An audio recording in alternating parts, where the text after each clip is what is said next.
JMM और कांग्रेस की तरफ से जातीय गणना और सरना धर्म कोड को लेकर छेड़े गए राग पर आजसू ने जमकर हमला बोला। आजसू पार्टी का वरिष्ठ नेता प्रवीण प्रभाकर ने इसे एक ड्रामा बताया और कहा कि जेएमएम से तमाम मुद्दों पर स्टैंड क्लियर करने की उन्होंने मांग की। प्रवीण प्रभाकर ने आरोप लगाया कि जनता को संबोधित करते हुए कुछ और बोला जाता है और जब नीतिगत फैसलों की बारी आती है तो कुछ और ही निकल कर आता है। वहीं संजय मेहता ने जेएमएम पर आरोप लगाते हुए कहा कि आदिवासियों को अधिकार नहीं देना चाहती है सरकार और यही वजह है कि पेसा कानून को आज तक लागू नहीं किया गया है। नीतिगत बात होती है तो नीतिगत उनका जो स्टैंड दिखता है वो कुछ और होता है। जैसे सरना के मुद्दे पर हम बात करें तो मनमोहन सरकार में जो केंद्रीय आदिवासी कल्याण मंत्री थे चंद्रदेव जी, उन्होंने 11 फरवरी 2014 को या उससे पहले भी गृह मंत्रालय की ओर से जो संसद में वक्तव्य दिया गया था सरना कोड के, उन्होंने खारिज किया था। कांग्रेस झामुमो की जो यूपीए वाली सरकार थी, मनमोहन सिंह की सरकार थी, उसने सरना कोड को खारिज कर दिया, जबकि आजसू पार्टी शुरू से सरना कोड के समर्थन में बात रखते आई। और आज यही लोग कांग्रेस और झारखंड मुक्ति मोर्चा सड़क में उतर कर एक ड्रामा करने का काम कर रहे हैं कि हम सरना कोड के समर्थन में हैं। आप सरना एक तरफ सरना कोड की बात कर रहे हैं, दूसरी तरफ पेसा कानून 6 साल से आपने लटका कर रखा है।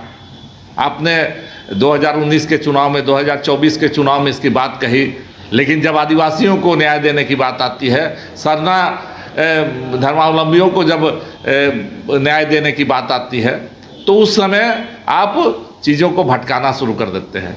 अभी केंद्र सरकार ने जातीय जनगणना की घोषणा की, आप उसको लटकाने के लिए सरना कोड को बीच में ला रहे हैं। तो ये जो कांग्रेस और झारखंड मुक्ति मोर्चा का जो ये दोहरा मापदंड है, ये जो जनता के सामने कुछ और फिर सरकार में जाकर कुछ और, ये जो रवैया है, हम इस रवैये की निंदा करते हैं और कांग्रेस और झारखंड मुक्ति मोर्चा से मांग करते हैं कि जनता की आंख में धूल झोंकना बंद करें, जनता को गुमराह करना बंद करें और सभी जैसे पेसा कानून के विषय पर अपनी स्पष्ट राय देने का काम करें कि आखिर उनका स्टैंड क्या है।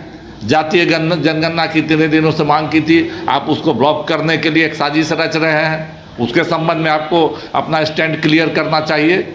जब इस देश के अंदर संविधान का 73वां संशोधन लागू हुआ, जिससे पंचायती राज व्यवस्था इस पूरे देश में लागू हुई, तो पंचायती राज व्यवस्था लागू होने के बाद इस देश में एक बहस छिड़ी कि जो अनुसूचित क्षेत्र हैं, जो 5वीं अनुसूची के क्षेत्र हैं, वहाँ पर कैसे इसको विस्तार दिया जाएगा। तो उसके लिए 1996 में पेसा कानून बना, panchayat extension to schedule area.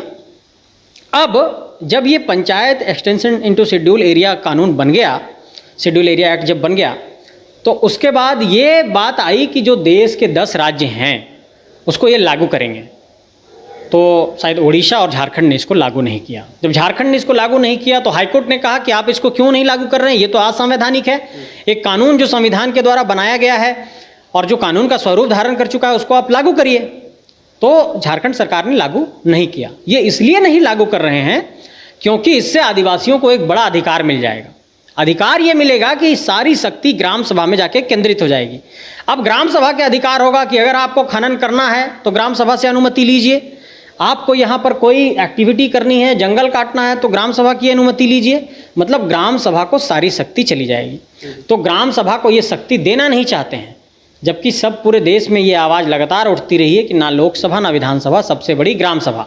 तो जब ग्राम सभा को आप सबसे शक्तिशाली मानते हैं तो ग्राम सभा की शक्ति को आप छीन क्यों कर रहे हैं, ग्राम सभा की शक्ति को आप कमज़ोर क्यों कर रहे हैं, ये सवाल